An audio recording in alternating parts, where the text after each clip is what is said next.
B.J. Habibie, 20 tahun lepaskan Timur Leste, ternyata ini alasan jeniusnya.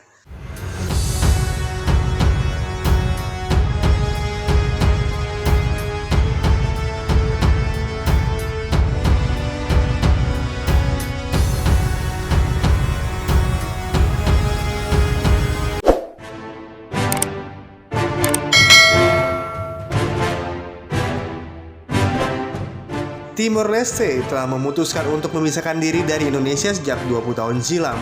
Nah, pada tanggal 30 Agustus 1999, hampir 80% rakyat Timur Timur memilih berpisah dari Indonesia. Referendum yang didukung PBB itu mengakhiri konflik berdarah sekaligus mengakhiri kependudukan mereka sebagai warga negara Indonesia, memberikan jalan bagi rakyat Timor Leste untuk meraih kemerdekaan. Dilansir dari AFP via Kompas.com, pendudukan Timor Leste mematik aksi penindakan memilukan selama 24 tahun yang menelan nyawa sekitar 250.000, baik karena perang, kelaparan, hingga penyakit. Namun kegembiraan berubah menjadi duka setelah militer Indonesia dan milisinya menyerbu dengan menghancurkan infrastruktur mereka, serta memaksa ratusan ribu mengungsi dan membunuh 1.400 orang. Timor Leste, negara yang sebagian besar dari 1,3 juta penduduknya memeluk agama Katolik, baru diakui secara internasional 3 tahun setelah pemungutan suara. Tidak seperti Indonesia yang dijajah Belanda, negara yang menjajah tim-tim adalah Portugal. Pada tahun 1974, revolusi bunga terjadi di Portugal yang menyebabkan distabilitas politik di dalam negeri. Portugal semakin kewalahan menghadapi pemberontakan di negara-negara jajahan di Afrika. Masyarakat tim-tim memanfaatkan momen tersebut untuk memproklamirkan berdirinya suatu bangsa yang merdeka melalui pembentukan partai politik. Oleh karena itu, wilayah Timor Timur atau Pulau Timor bagian timur belum menjadi bagian dari Indonesia sejak awal. Berbeda dengan Pulau Timor bagian barat yang dikuasai Belanda atau yang nantinya menjadi Provinsi Nusa Tenggara Timur. Namun proses kemerdekaan tidak semudah yang dibayangkan. Ketegangan politik hingga fisik terjadi antara partai pro kemerdekaan dengan partai yang menginginkan Timor Timur menjadi bagian dari Indonesia.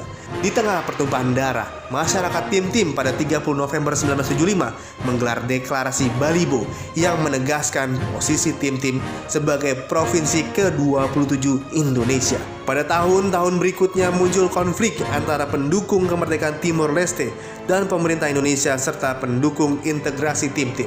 Sampai pada tahun 1991 terjadi apa yang disebut pembantaian Santa Cruz. Ketika itu, tentara Indonesia melepaskan tembakan ke 4.000 pelayat pro kemerdekaan di sebuah pemakaman yang sedang mengubur seorang siswa muda yang dibunuh oleh tentara. Seorang jurnalis foto Inggris memfilmkan peristiwa yang menyebabkan lebih dari 200 orang tewas. Rekaman tersebut disiarkan di televisi di negara-negara barat dan untuk pertama kalinya, pemerintah Amerika Serikat mengutuk kekerasan di Indonesia. Bekas provinsi ke-27 itu membuat Indonesia menjadi bulan-bulanan dunia internasional. Banyak pihak yang menggunakan isu tim-tim sebagai salah satu sarana memukul dan mempermalukan bangsa Indonesia di percaturan internasional. 7 bulan setelah B.J. Habibie memegang tampuk kekuasaan, atau tepatnya 19 Desember 1998, Perdana Menteri Australia John Howard mengirimkan surat kepada Presiden Habibie. Ia mengusulkan untuk meninjau ulang pelaksanaan referendum bagi rakyat Timor Timur. Hari referendum pun tiba. Pada 30 Agustus 1999 dilaksanakan referendum dengan situasi yang relatif aman dan diikuti hampir seluruh warga tim-tim. Namun, 1 hari setelah referendum dilaksanakan, suasana menjadi tidak menentu. Terjadi kerusuhan berbagai tempat. Sekjen PBB akhirnya menyampaikan hasil referendum kepada Dewan Keamanan PBB pada 3 September 1999. Hasilnya, 344.580 suara atau sekitar 78,5% menolak otonomi, 94.388 atau 21% suara mendukung otonomi, dan 7.985 suara dinyatakan tidak valid. Hasil referendum tersebut kemudian diumumkan secara resmi di Dili pada 4 September 1999. Akhirnya, masyarakat Timor Timur memilih untuk memisahkan diri dari Indonesia. Habibie mengutarakan alasan dan fakta yang sangat cerdas.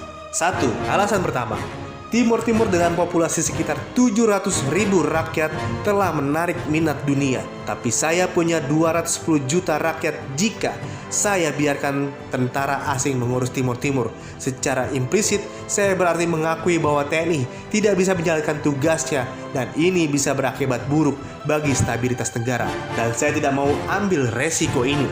Masalah Timur Timur sudah harus diselesaikan sebelum Presiden keempat RI dipilih, sehingga yang bersangkutan dapat mencurahkan perhatian kepada penyelesaian masalah nasional dan reformasi yang sedang kita hadapi.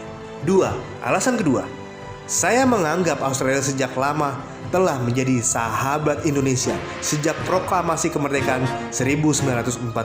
Saya yakin bila saya biarkan tentara Australia masuk Indonesia, saya tidak hanya akan menghina dan mempermalukan TNI, tetapi juga bila Australia masuk, apapun keputusannya nanti, yang kalah akan menyalahkan Australia.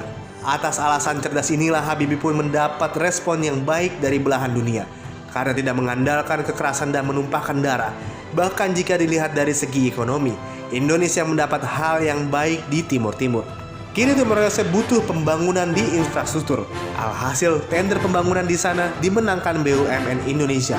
Dengan hal ini Indonesia diuntungkan, karena sebagai negara merdeka, mereka tidak memakan dana dari Indonesia, bahkan mereka mengeluarkan dana untuk keuntungan di pihak BUMN. Dan apapun yang dikirim ke Timor Leste sekarang menjadi ekspor dan mendapatkan keuntungan devisa bagi negara.